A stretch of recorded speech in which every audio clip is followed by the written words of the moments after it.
सचिव संग लय नभ पथ गयऊ, सबई सुनाए कहत अस भयऊ। श्री विभीषण जी महाराज अपने कुछ विशिष्ट सचिवों के साथ, मंत्रियों के साथ राम जी की ओर चल पड़े। मन में संदेह है राम जी स्वीकार करेंगे कि नहीं करेंगे, पर हनुमान जी के वाक्य पर भरोसा है। हनुमान जी ने कहा है हमारे राम जी बड़े दीन बंधु हैं, दीनानाथ है, शरण में आए शरणागत की सदा रक्षा करते हैं, शरणागत वत्सल है।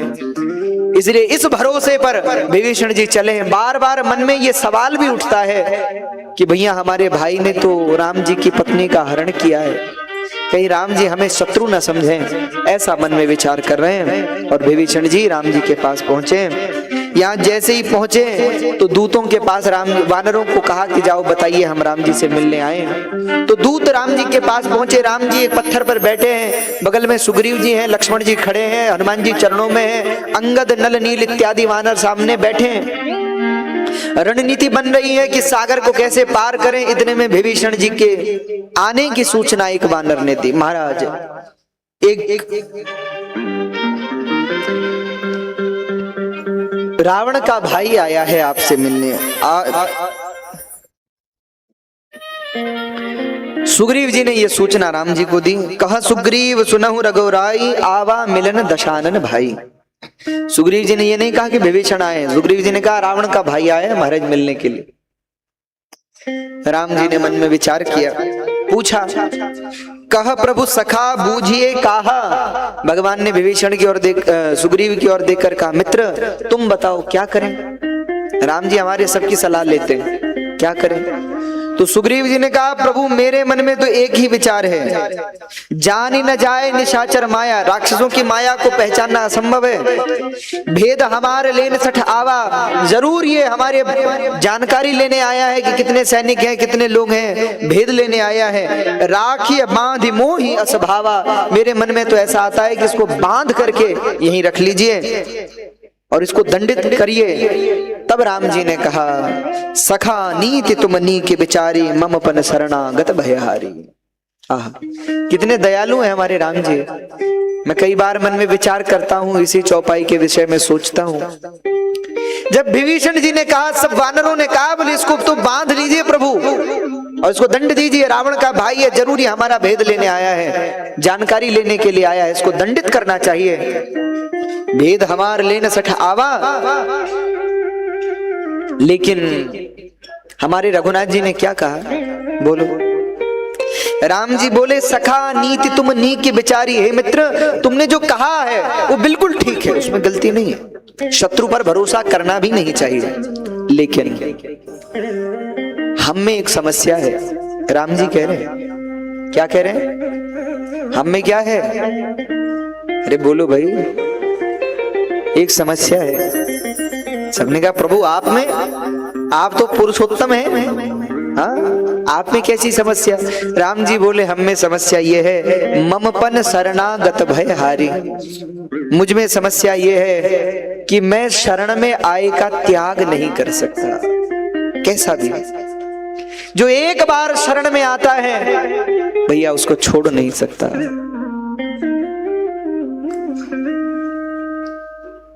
कोई भी हो। कहते हैं सुनी प्रभु बचन हरस हनुमाना। हनुमान जी बड़े खुश हुए कि राम जी कितने दयालु हैं। बताओ राम जी कह रहे हैं मेरे स्वभाव में समस्या है कि एक बार जो शरण में आता है उसको छोड़ नहीं सकता, उसको स्वीकार करता। और राम जी तो बोले सन्मुख होई जीव मोहि जबहि, जन्म कोटि अघनासहि तबहि। जब जीव मेरे सामने करबद्ध होकर के खड़ा होता है तो मैं उसके करोड़ों करोड़ों जन्मों के पापों से उसको मुक्त कर देता हूं। हमारे राम जी इतने दयालु हैं, संसार में ऐसी दया किसी के हृदय में नहीं है जैसे हमारे रघुनाथ जी के हृदय में है। राम जी बोले भैया मैं शरण में आए का त्याग नहीं करता। एक बार भक्त जब मेरे सामने खड़ा होता है, मेरी दृष्टि भक्त पर पड़ती है, बस उतना ही पर्याप्त है। आहा। तो अब सुग्रीव जी को बुलाया गया और जैसे ही सुग्रीव आए, राम जी ने सुग्रीव जी को देखा, भेजा हनुमान जी को और सब वानरों को ले जाइए विभीषण जी को लेकर आइए। कहते हैं विभीषण जी आए और जैसे ही विभीषण जी आए राम जी को देखा, विभीषण जी ने बहुरी राम छवि धाम बिलो की, रहेऊ बटु की एकटक पल रोकी। विभीषण जी ने जैसे राम जी को देखा तो एकटक देखा, यानी पलके झपकना बंद हो गई। इतने सुंदर है राम जी। यहाँ भी जन्मभूमि पे जाते हैं, राम जी को देखते हैं तो पलके झपकती है तो कष्ट होता है कि राम जी का दर्शन बंद हो गया। ऐसे सुंदर राम जी तो नयन बंद नहीं होते। और जैसे ही विभीषण जी ने राम जी को देखा, सुंदर नयन नीर पुलकित अति गाता, मन धरि धीर कही मृदु बाता। आंखों से आंसू बह रहे हैं विभीषण जी के, शरीर कांप रहा है, हाथ जोड़ लिए हैं और हाथ जोड़कर अब विभीषण जी कुछ बोले हैं। क्या बोले? अपना परिचय क्या दिया विभीषण जी ने? नाथ दशानन कर में भ्राता, नाथ दशानन कर में भ्राता, निशिचर वंश जन्म सुर त्राता, निशिचर जन्म सुर से में नाता। अच्छा देखिए, विभीषण जी की जगह अगर हम लोग होते और राम जी के सामने जाते तो हम क्या करते बताओ? क्या बोलते? महाराज ये बात तो बोलते ही नहीं कि रावण का भाई हूं। अच्छा कौन विभीषण? महाराज जी हनुमान जी से पूछे ना हमारे बारे में, हमने ही बताया था इनको जानकी जी के विषय में कि जानकी जी कहाँ हैं। और विश्वास ना हो तो पूछ लीजिए। हम तो दिन रात आपका भजन करते हैं, दिन रात आपको याद करते हैं, दिन रात आपका स्मरण करते हैं। प्रभु आप हमारे श्वास श्वास में बैठे, ऐसा परिचय हम देते अपना अगर हम होते विभीषण जी की जगह। लेकिन विभीषण जी क्या बोले?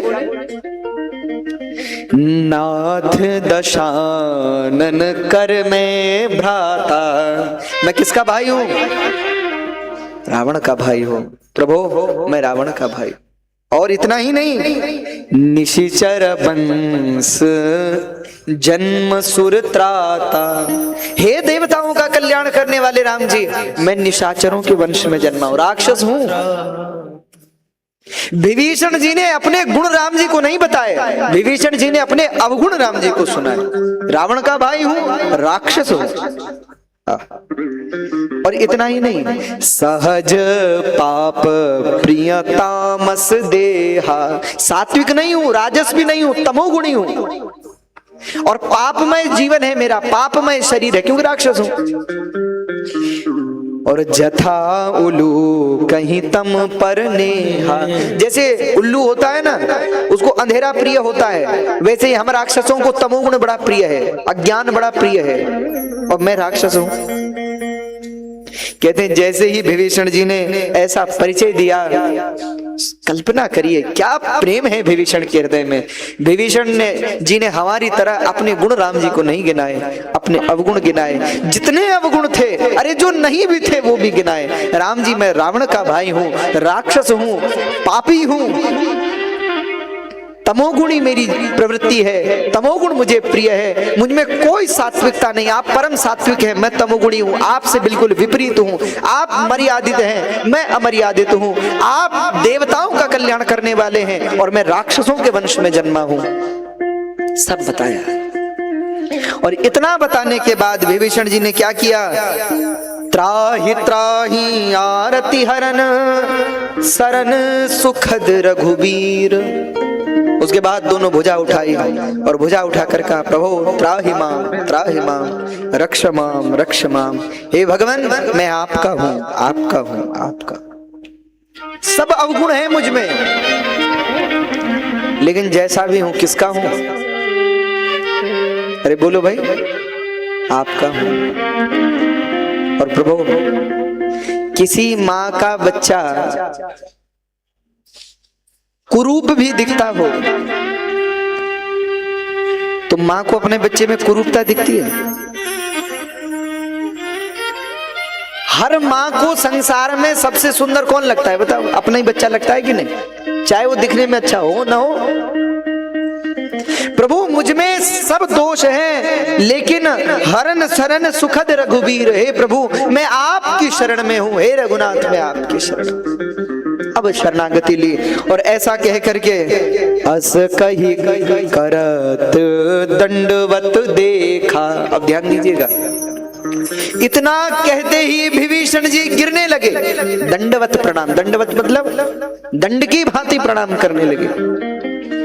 अस कही करत दंडवत देखा, किया नहीं अभी विभीषण जी ने, राम जी ने देखा, राम जी रक्षमाम रक्षमाम, मैं आपकी शरण में हूं, आपकी शरण में हूं, ऐसा कहकर विभीषण जी चरणों की ओर गिरने लगे। और राम जी ने देखा कि विभीषण जी हमारे चरणों में गिर रहे हैं। भगवान ने क्या किया, तुरत उठे प्रभु हर्ष विशेषा, भगवान को हर्ष हुआ, भगवान तुरंत उठे, तुरंत विभीषण जी को चरणों में गिरने नहीं दिया।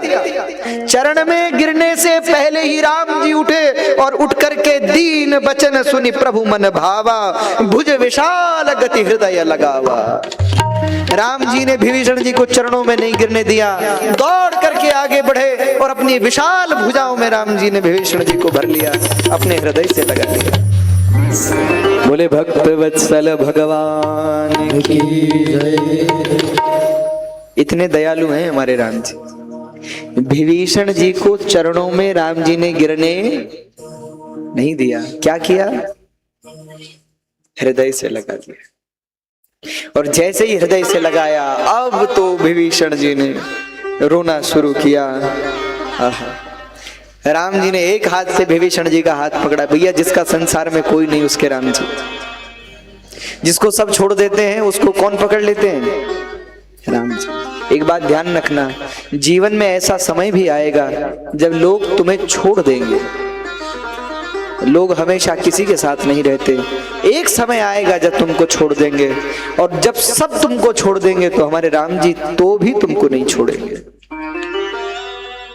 हाथ पकड़कर अनुज सहित मिल ढीग बैठारे, बोले बचन भगत भय हारे। राम जी ने अपनी बगल में बिठाया विभीषण जी, और राम जी क्या बोले, अच्छा देखना आप ध्यान दीजिएगा। अब तक विभीषण जी ने बोला और राम जी ने केवल विभीषण जी को क्या किया, गले लगाया। अब राम जी का पहला संबोधन सुनो विभीषण के लिए। राम जी ने विभीषण जी को देखकर क्या कहा, न तो विभीषण कहा न भक्त कहा, क्या कहा, राम जी बोले कहु लंकेश सहित परिवारा, कहु लंकेश सहित परिवारा, कुशल कुठार बास तुम्हारा, कुशल कुठार बास तुम्हारा। कैसे है हमारे राम जी, क्या बोले, कहु लंकेश, हे लंकेश। क्या राम जी को पता नहीं है अभी रावण जीवित है? कहु लंकेश सहित परिवारा, हे लंकेश आपका परिवार कैसा है? महाराज जिसने भी ये बात सुनी उसके कान खड़े हो गए कि राम जी कह क्या रहे हैं, लंकेश, इनको तो लंका से निकाल दिया है।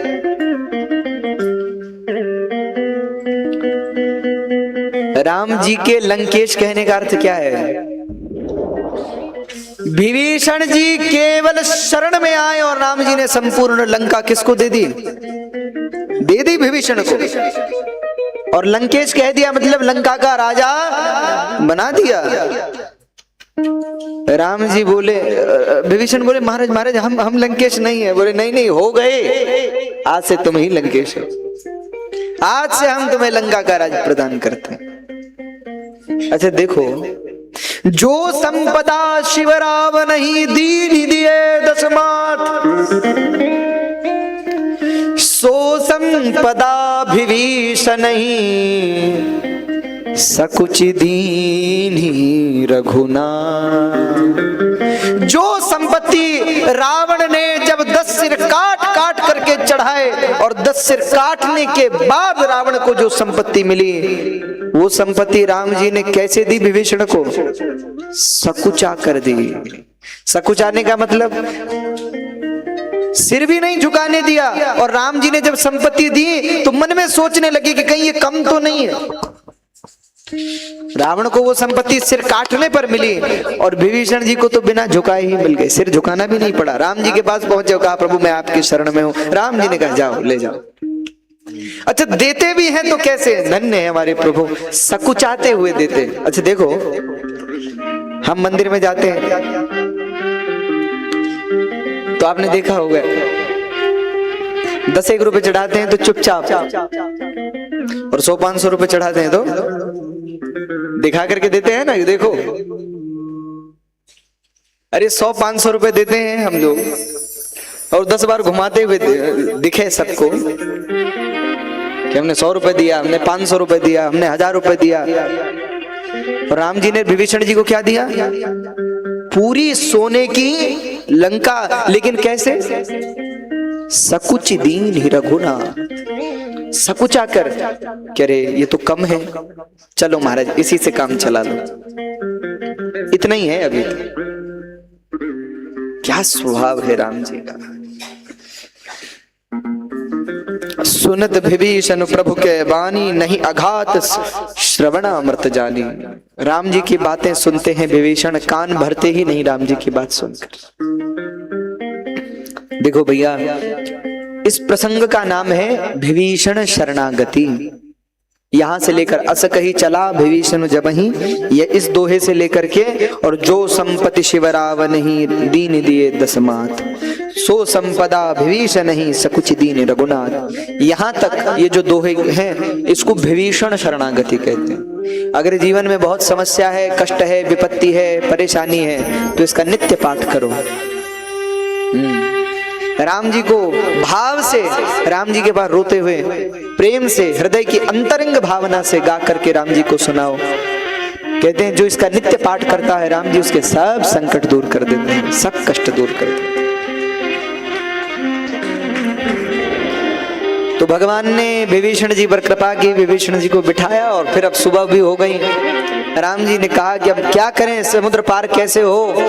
लक्ष्मण जी ने कहा प्रभु इसमें सोचने वाली क्या बात है, क्यों प्रभु आप तो धनुष उठाइए और धनुष चढ़ा करके बाण चलाइए, सागर सुखा दीजिए, सागर सूख जाएगा, आराम से पार करेंगे। इधर राम जी ने फिर विभीषण से पूछा कि तुम्हारा क्या। अच्छा देखो शत्रु का भाई राक्षस और कल ही मिला है, और राम जी विभीषण जी से पूछ रहे हैं आपकी क्या सलाह है। राम जी अपने साथ वालों की सलाह लेते हैं, क्या करें। तब विभीषण जी ने कहा प्रभु तुम्हार कुल गुरु जलधि, कहीं उपाय विचारे, बिनु प्रयास सागर तरही, सकल भालु कपिधारे। ये जो सागर हैं ये आपके कुल गुरु हैं, कुल पूज्य हैं, आपके पूर्वजों में बड़े हैं, इसीलिए आपको क्या करना चाहिए। बोले आपको इनका पूजन करना चाहिए, इनसे प्रार्थना करनी चाहिए कि हमको रास्ता दे दो, और सागर रास्ता देंगे, आपके कुल गुरु हैं। अच्छा जैसे ही विभीषण ने ये बात कही तो मंत्र न यह लक्ष्मण मन भावा, राम बचन सुनी अति दुख पावा। विभीषण जी ने जैसे ही कहा कि राम जी आपको ऐसा करना चाहिए, राम जी बोले हाँ सखा कही तुम नी के उपाय। राम जी ने कहा बिल्कुल मित्र तुमने बिल्कुल ठीक कहा, सखा तुमने बहुत अच्छी बात की, ऐसा ही होगा, हम प्रार्थना करेंगे समुद्र से। और विभीषण पहले तो विभीषण जी की बात सुनी और फिर बड़े भैया की बात सुनी कि बड़े भैया भी मान गए हैं, तो लक्ष्मण जी के मन में राम वचन सुनी अति दुख पावा, दुख नहीं हुआ अति दुख हुआ लक्ष्मण जी। मंत्र न या लक्ष्मण मन भावा, ये बात लक्ष्मण के मन को भाई नहीं, बड़ा दुख हुआ लक्ष्मण जी को। और लक्ष्मण जी ने तुरंत राम जी के आगे आकर कहा प्रभु नाथ दैव कर करवन भरोसा, सोसिय सिंधु करी मन रोषा। अरे भाग्य पर तो भरोसा वो करते हैं जो आलसी होते हैं, आप तो अपना धनुष चढ़ाइए, बाण चढ़ाइए और सोख दीजिए समुद्र को। राम जी ने कहा लक्ष्मण रुक जाओ, अगर काम प्रेम से हो जाता है तो धनुष बाण काहे को उठाने, रुक जाओ।